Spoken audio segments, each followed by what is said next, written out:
Is going on YouTube? But Great Blades here, and today I've got a review on this guy. This is the Damned Designs Djinn XL.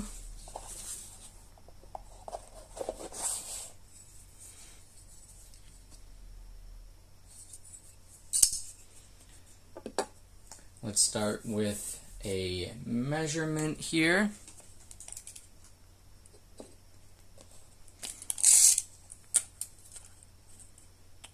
Overall length is going to be 7.3 inches.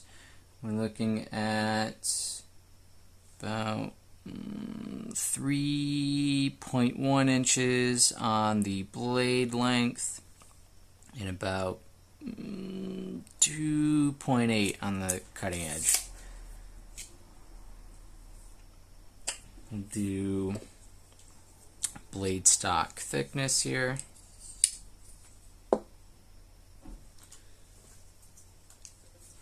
Alright, looking at here, blade stock thickness, looking about 120 thousandths right here on the spine.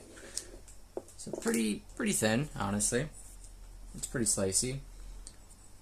We'll do a size comparison real quick. Of course, we got the, I put them way over here. Why did I do that?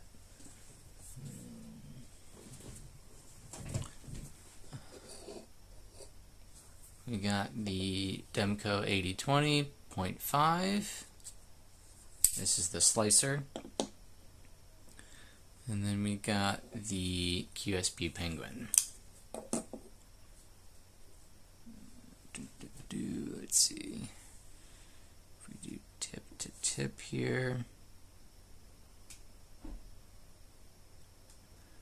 So these are honestly all about the same size. So if you've carried any of these, it's actually maybe a little, just a tiny bit bigger than the Penguin, but I'm at a little bit of an angle here, so it's not quite what you're seeing, but it's maybe a fraction, a fraction of an inch bigger than the 20.5. So if you're used to carrying the 20.5 or bigger knives, you're not going to have a problem carrying this one. We'll do a quick carry profile.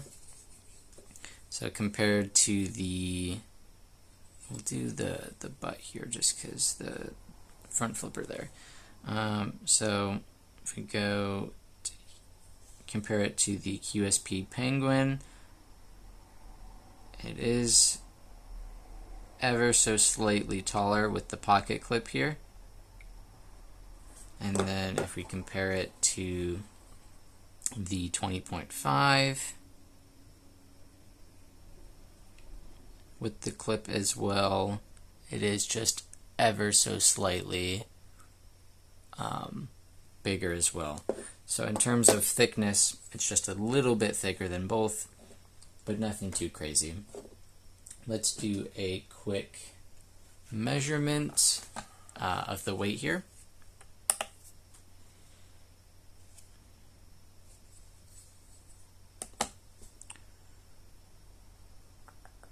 Looking at 4.8 ounces. So it is a little bit of a heavy boy. It's not an ounce an inch like some people like, but it is a full titanium frame lock. And I don't think, no, there's some milled spots on the inside there. Okay, so there's some weight reduction, but it's not heavy. I'd say I think anything over 5.5 ounces is where it gets to be a little heavy for me personally, of course. And then anything under that really doesn't usually bother me as far as actual weight of the knife. And it is tip up carry, tip up, tip down, personally, it never makes a difference to me that I've noticed. I tend to just kind of leave it however it is stock, but this one, of course, doesn't have an option for tip down carry if you wanted to. And you can't, I guess it is just a straight bar. No, because it wouldn't. I don't think there's an option for reversible carry here. I think the position of the clip would be wrong there. But so sorry, lefties. The blade steel on this one is S35. He also has a budget version of this one.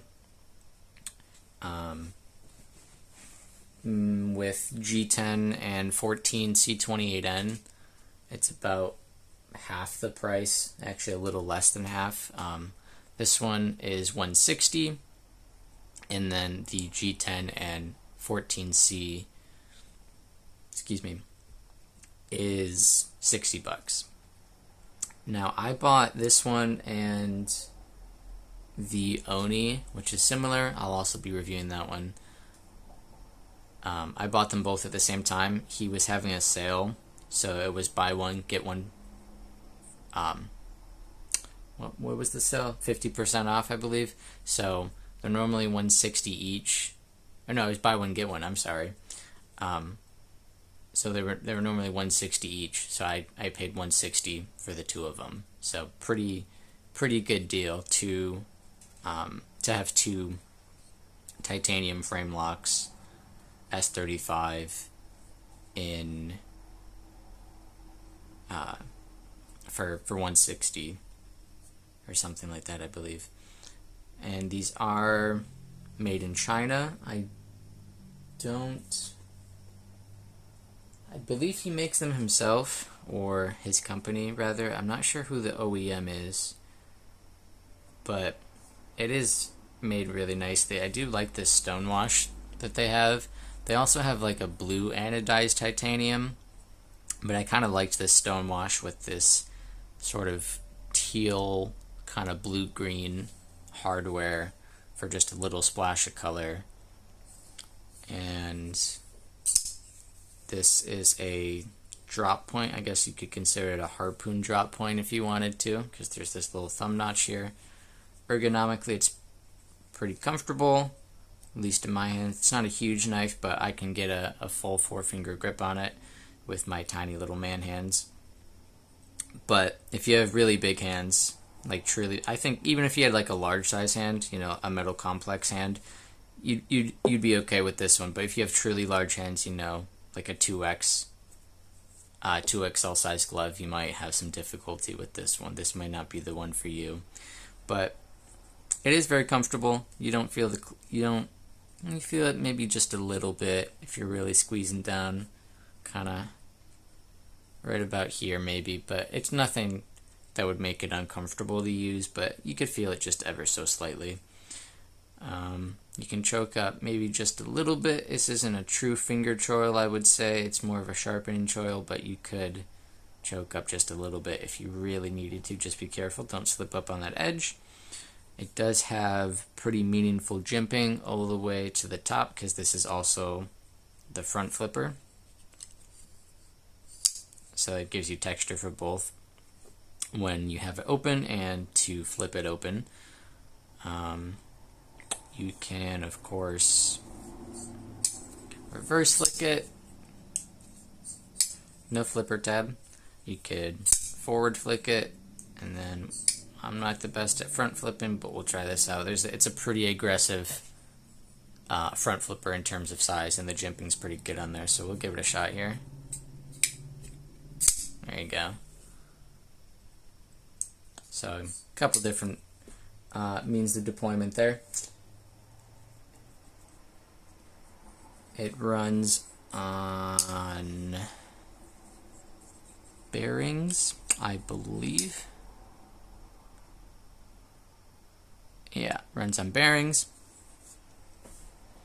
And Does it have to uncover here? Don't think so.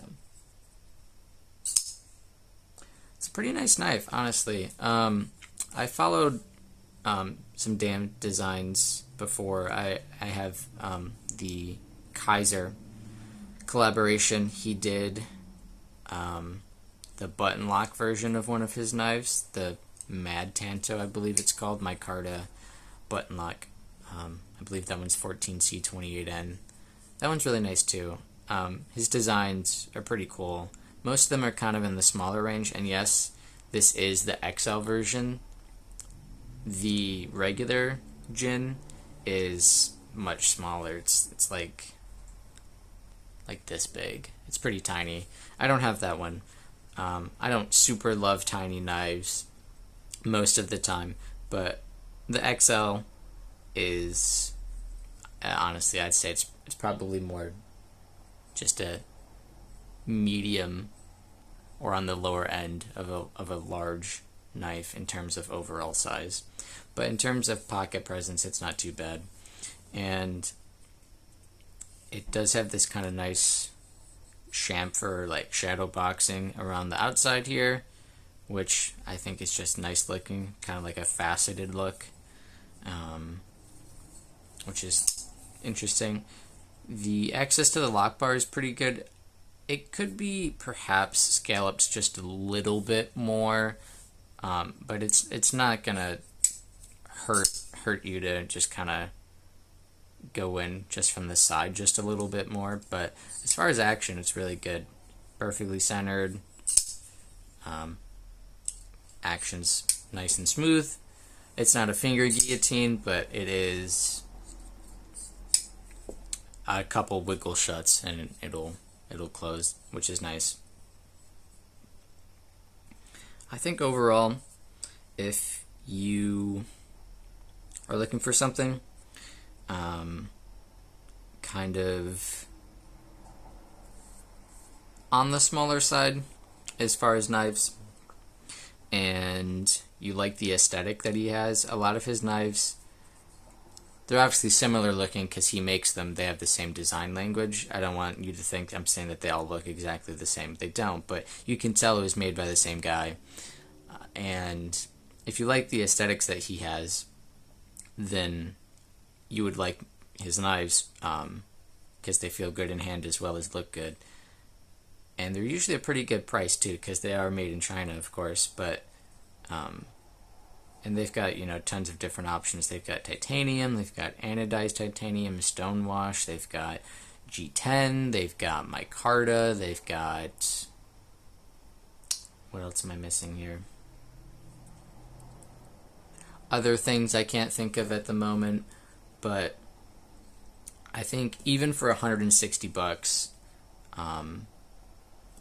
this is a really nice knife. And S35 is a plenty good steel. I don't crazy abuse my knives, so most steels honestly are going to be fine with me, but I do really enjoy this one. Anyways, I think that'll be it. Let me go, oh my gosh, I can't talk today. Let me know what you guys think down below. Leave a comment. Do you have any Damned Designs knives? Do you like how his knives look? Have you owned them before? Yeah, leave a like and subscribe because I'll be posting more videos as well once a week, like I am trying to do here.